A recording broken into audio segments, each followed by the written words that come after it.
A vigil will be held in Kerrville tonight to honor the victims of the Texas floods. Many are gathering in front of the Wall of Hope, which was created to remember the lives lost. KENS 5's Meredith Haas spoke to those who are visiting the memorial. A community was completely altered a week ago today, absolutely destroyed. But now they're picking up the pieces and remembering the lives lost.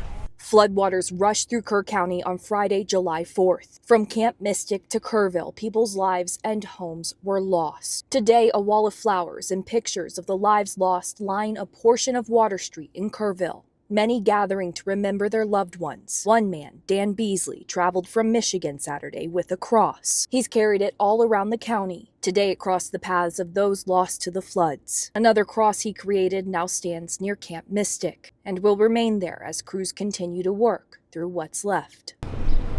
Just imagine if you lost one of these people in this flood.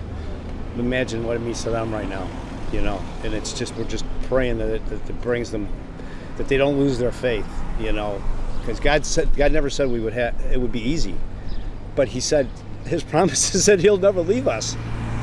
That's His promise, and He never goes back on His promises. A vigil will be held at the site of the memorial at 7 o'clock tonight. Reporting in Kerr County, Meredith Haas, KENS 5.